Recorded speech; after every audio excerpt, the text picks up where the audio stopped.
we have about $25 million worth of deferred maintenance. People are shocked that we had to increase meals tax when we have increasing property values. Yes, make And sure you go back and repeat that because people conflate the two. So I yeah, need you to rewind that and go yes, back. yes.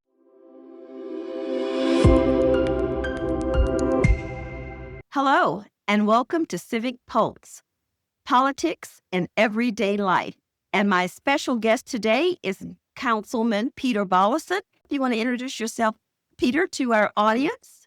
Hey, good morning, Trish. I'm very excited to be on this podcast with you. I'm Peter Volosin. I'm one of the city councilmen here in Roanoke.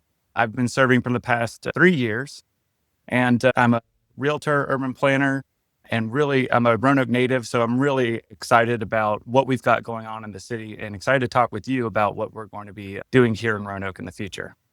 Peter, thank you so much for your leadership and your work on City Council. You have really been an asset. I really enjoyed working with you during my time on council and really look forward to chatting with you about some of the things that are coming up. Right now, I understand that you guys have successfully passed your budget. You did it a couple of weeks ago for the 25-26 fiscal year. And we're just going to jump right into it. I had written down a couple of things that I wanted to talk about. The first thing is tell us, what does that budget actually entail, Peter? What's packed into that? So the budget is, it's basically everything that runs our city, make sure that things are open, schools, public works, everything like that. Now, there are some things that I think are really important to highlight this year. We did have a challenging budget year. And so it's important to look at how are we spending? How are we making sure that we're staying true to what the taxpayers want? And so one of the things I'd like to point out is in this budget process, we were able to cut $3.5 million worth of costs out of the budget to help us with trying to meet some of our funding gaps that we have. Now, with the budget itself, I think a lot of people think that we are like Congress, where we're the legislative body. And so we come up with all the nuts and bolts of the budget. But in a city, it's a little bit different. We have a city manager. It's called a manager-council relationship. And so the manager is the one who actually creates the budget. And then they give that budget to council to look at and to discuss. And we go back and forth with the city manager about some of our priorities, what we feel would be good to prioritize for funding for some of our capital improvement program and things like that. And so it's a budget process that really starts, we just got done voting on our last one, and now Val Marie Turner, our city manager, will be starting to work on the 2027 fiscal year budget. So it's always something that we're thinking about. I remember when I went to my first budget meeting, they reminded us that we're always in 3 budgets. We're finishing up the last one, working on the next one, and we're in the one that we're currently in. So there's 3 budgets always going on at one time. So you're staying busy. I'm glad you said we have that city manager council form of government, because a lot of people talk about city council, how they handle the funding and they didn't do this. Please tell our audience, Peter, that when you are sworn in, you are not given a checkbook. We do not write checks. We do not handle any money. There's no way in the world that the residents would entrust us with $400 million, paying us $17,000, $20,000 a year. Yeah. That's what somebody would get paid at a fast food. And so we're certainly not going to be paid that minimal amount of money to manage that budget. So that is done by the city manager, her budget team, and the rest of the admin. Council really just has input on the priorities and helping to prioritize. Is that correct? Absolutely. Yeah, we're not going to get into the nuts and bolts of, how much each person is making one by one. We look at what is the staff going to get as a raise in general. What is that 3% cost of living upgrade or whatever it is going to be for everyone? We don't typically look into the finer details of exactly who's getting paid how much or how much money is exactly being spent on the sidewalk out in front of your house. So things like that. Yes, every line item, in essence, you Yes. don't go through every line item because Yeah. you have to have a whole team to do that. And our city manager does. That's what they do. That's the budget team. And So, I would actually really quickly, I just want to say that we've had, with our change in administration, we've had such an improvement with transparency. And there are a few more of those line items. Now, we don't see every line item, but we sure. get a better breakout of how things are being budgeted. And I want to thank Miss Lindsay and Miss Turner because they have done a really amazingly transparent budget process. And I think they need to get some kudos for that. Well, I agree with you because I think the whole community, all of our residents have been involved in this particular budget process. And I think it's due to the transparency. I mean, if you let everyone know what's going on, just like the meetings, the budget briefings that were held throughout the community, all of that helped. I think there were at least three, one in the Yep. municipal building, one in Southwest, and one in Northwest. I think Val Marie, our current city manager, was very intentional about making sure that our community was involved in this process. And so you can't do any better than that. So I think you all have done an excellent Yes. job. So tell us, Peter, I know a lot of the challenges, and I was there when Ms. Turner was talking about the challenges and choices. That was the theme of the That year. was the theme, right? Challenges and choices. Tell us about some of the challenges, some of the deferred maintenance, some of the things that Yes. created those challenges, just so that our audience can understand how, that's what Yeah. everyone, when I bump into people in Kroger or wherever, they're saying or asking the question, Trish, how did you guys get there? They still think I'm on council too, right?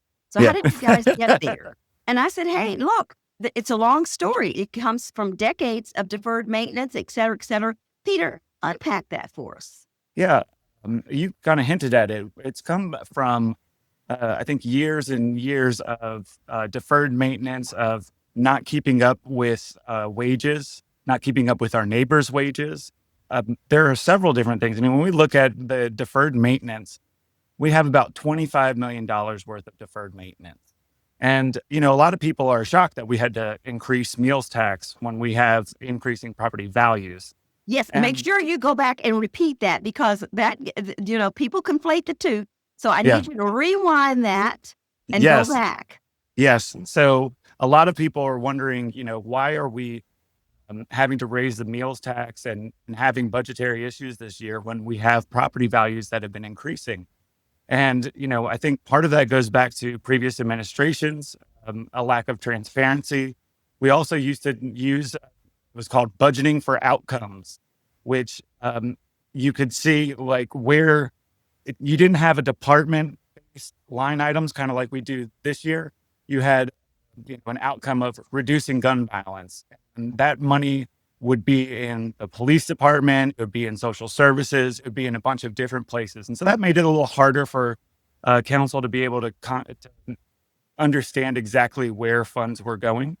And so I think some of that confusion and lack of transparency also led to this belief that we had that we were doing well when really maintenance was being deferred. We have over 14 different elevators in the city that need to be replaced. I think Councilman McGuire put it best when he said, some days you come into the municipal building and the elevator's out, the water is cloudy. It's something that we don't want to, that represents our city, and we want to make sure that we're proud of it. And so going and getting those deferred maintenance issues is really the main thing that we're trying to get done with that meals tax. And that's why we ultimately had to go forward with that increase. I think as we start to get that deferred maintenance and as we start to have a new city manager, we put her on a good financial footing this year, that's going to improve our financial state as we go forward. Well, I was at the initial briefing and I heard Ms. Turner say that we had at least 40 elevators that were not operable and 234 of our vehicles Hmm. that have passed their useful life. So that's a lot of deferred maintenance. And, Yep. I tell people based on my knowledge of the circumstances prior to leaving council, this is not something that happened in the last administration or the last council. This is decades Yes. deferred maintenance. And Peter, I have alluded to the fact that it stemmed from lack of revenue. Mhm. And I think that we would be remiss if we did not get into that aspect of this whole theory as well.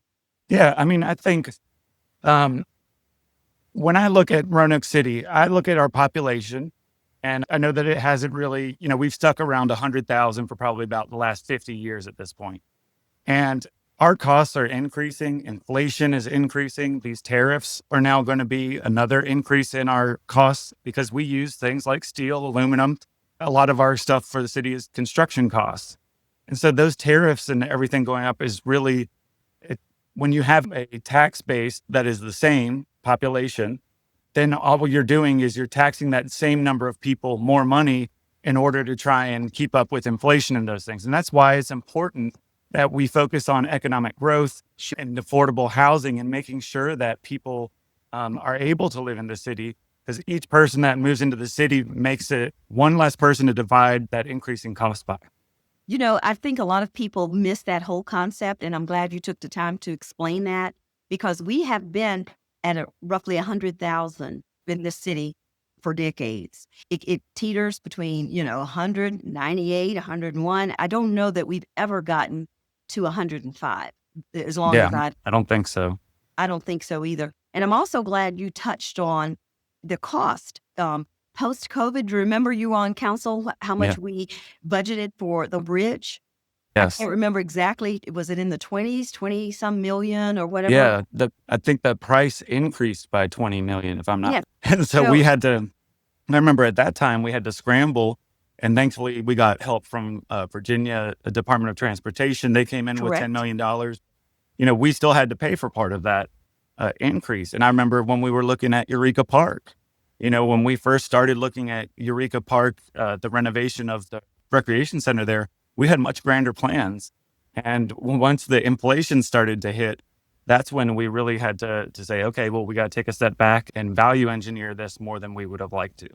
I'm glad you said that as well. I think this is going to be really helpful to a lot of people. These are all conversations that I've heard, or seen on social media. So it's important that people understand that our dollars are just not going as far as they used to. And we really didn't have the revenue that we anticipated. And I think a lot of it stemmed from the formula that we have. Now, I know that, we've turned that corner, and I'm so glad because we all wanted to get past that, but I do believe that we were at a point in time that we had to go back and reevaluate the school formula if we were going to be able to address some of the needs that we have in the city. Do you care to elaborate on that, Peter?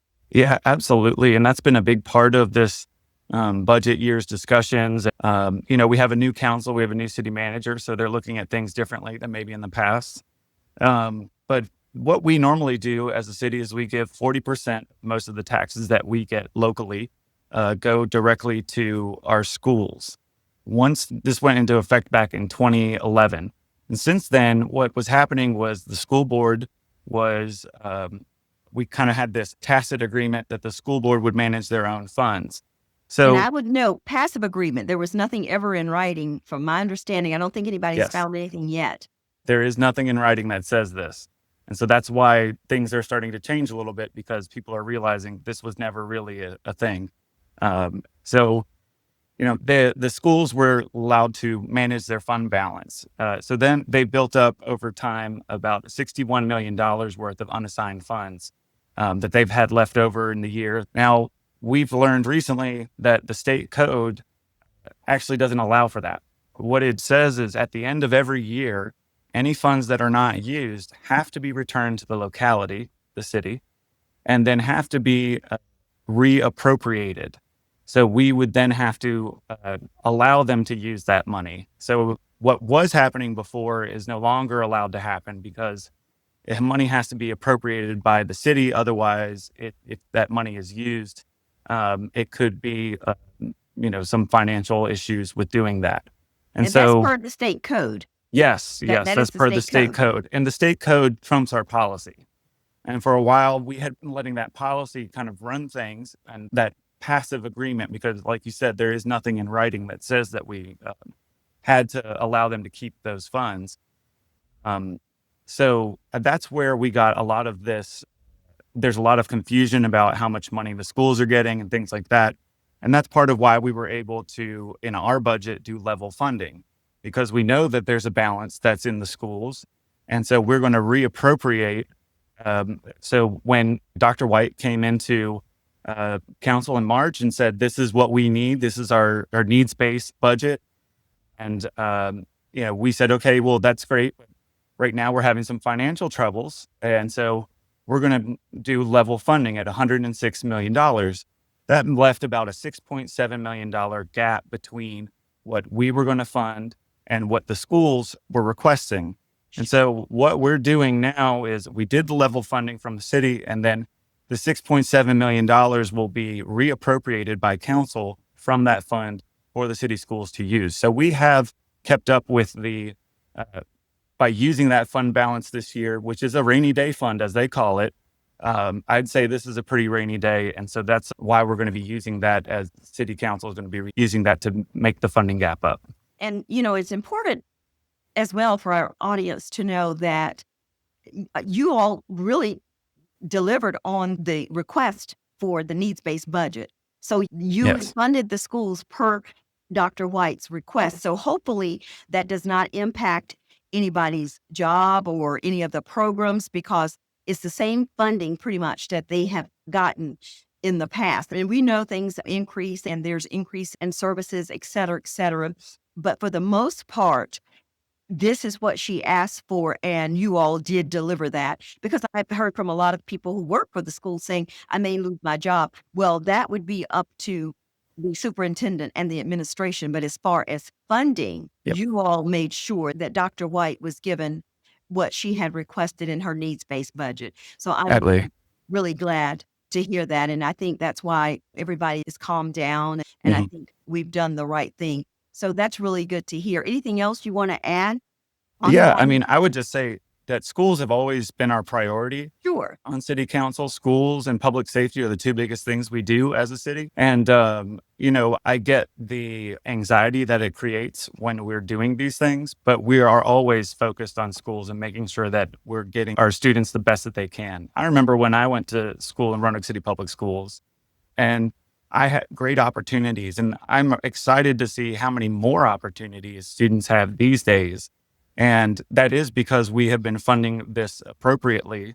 I would say if they have a $61 million fund balance after all these years, maybe a little bit more than appropriately. And so I think that's where we need to now think about as a city. If the city is deferring maintenance on all these things and the school board is able to have extra funds at the end of the year, then how do we start to make sure that we balance that between the two? Because the schools are ultimately a part of the city. The money that the schools is city money. And so we have to make sure that there's a better balance going forward so that we're not having to raise meals taxes and things for deferred maintenance while there's a fund balance sitting over at the schools. And, I've heard our former assistant city manager, Mr. Stovall, say that it was appropriate in 2011 to do that because our schools needed all kinds of repairs, actually new schools. Mm-hmm. And so we've done that. We've gotten a new PH, new school there, William Fleming, new school. Look what we've done at William Ruffner. Day Technical Center. Yeah. That Day Tech, $20 million. Excellent. We already had Rotech. We have really made sure that our schools were in good shape, in good standing, reinvested in our schools. And I think in 2011, that was appropriate. But in 2025, I think the schools are in a good place. I think the majority of the community agrees that the schools are in a good place. We have done really an excellent job for our schools. And I know that we spend 2 to 3 times more per student in this area than any other locality. And I know that because I was audit chair at one time and I did get a report of that. Now, do you agree with that, or is that something? I'm the new audit chair. And yes, I agree with that. Yeah. I just want to make sure that our audience understands that we don't take our students lightly. The education in the city, we don't take any of that lightly. And so I just think it's important for people to know that per student, we spend more than just about anybody in this region. So I'm really glad that we're in a good place on that now with the school and school funding. I wanted to ask, just add really quickly. All my life, growing up, it was always that Roanoke County schools were the best schools in the valley, and that you wanted to locate in Roanoke County so that your kids would be there. And I have to say that at this point, Roanoke City Schools is hands down the best in the whole entire area. I mean, the Hands down. opportunities, yes, hands down the best. And we're seeing that because we're retaining some of the best teachers. Our pay is competitive. Our facilities are ahead of our compatriots. I know that Roanoke County is just now building a technical center. So, I think we're really on a good path here in Roanoke City. I totally agree with you on that. And that's why I think it's imperative that our audience understands that it's important for us to start reinvesting in the city, because Mhm. we hire and train police officers. And guess what? They leave to go to the county because Yeah. they're paying more. Yeah. You know, And that's one of the many benefits I think I see in this year's budget. I mean, the pay increases, a lot of people think, oh, well, government workers getting a pay increase on my tax time. But you have to look at how little they have been getting over these past years. Going after 2008, you know, there were no increases in wages. And so I'm excited about Ms. Turner's plan to increase everybody up to a livable wage, which she has stated is about $42,000. And that's, I think, appropriate when we're trying to attract and retain the best quality candidates. That's a really big struggle that we have. As you said, police officers would be going to other districts. You can just imagine that when it comes to mechanics, when it comes to custodians, whatever it is, they're going to go to where the money is, where they're feeling like they're treated appropriately. And I think that getting us up to a living wage is going to be a real big help with that. well, I don't want to go back to the schools, but I do know that some of the teachers in the county were coming to the city as Yes. teachers because the teachers were getting paid more here in Roanoke City. Yes. So that is certainly a plus. I think this council is doing the right thing. I think we're moving in the right direction. Can you tell us some of the really, really good things? You hit on a couple: compensation that are coming Compensation. out of this new budget. Yeah, I think compensation is one of them. So I think when it comes to the budget, I think that's one of the big things is the livable wage that we're getting to. I also mentioned the $3.5 million that we were able to cut out of the previous budget to help fund some of these gaps. I also think that we've increased the amount of money that we're spending on homelessness. I think that has become the biggest issue in Roanoke at this point. I know that gun violence has been number one for a while, and I think that that has now kind of switched spots with homelessness. And so I'm excited to see what Ms. Turner's plans are for the future and how we're going to start to deal with homelessness more impactfully. I think Now, that's a really I big did not part. understand that the homeless assistance team, the HAT team, is relocating to Williamson Road in the same building with our social services. Yes, they are. Ms. Turner did that to make sure that all of the services were right there. It's a one-stop shop instead of, having to go downtown and then going over to the Civic Mall on Williamson Road where Department of Social Services is. Is They can actually just go there and that's it. So everything's co-located together. And that also frees up that building because, as we know, Amtrak wants to build a station. And so we got to make sure that that's available to years. Oh my God, I would love for that to happen. You get off the train, you can't even go to the restroom or anything. That would be Yes. wonderful if that were to happen. And I think it's a wonderful idea that we have relocated the HAT team to where the services are actually located.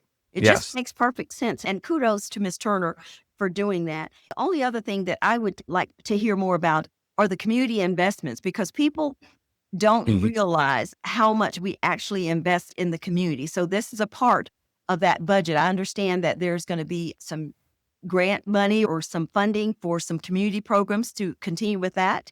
Can you elaborate just a Right. bit on that? That's my last question, Peter. I would say so. The city actually funds a lot of external agencies and contract agencies. So think about the Arts Commission and all the different people that make that Arts Commission work. Think of all the local organizations that have been impactful in the area. We are going to be funding those again this year. We're going to be doing more, though, at $12.9 million. So that investment into the community is really important to us to make sure that everybody has a place that they love to live in. That's a real big key to Roanoke's success. And we want to make sure that that community investment is happening.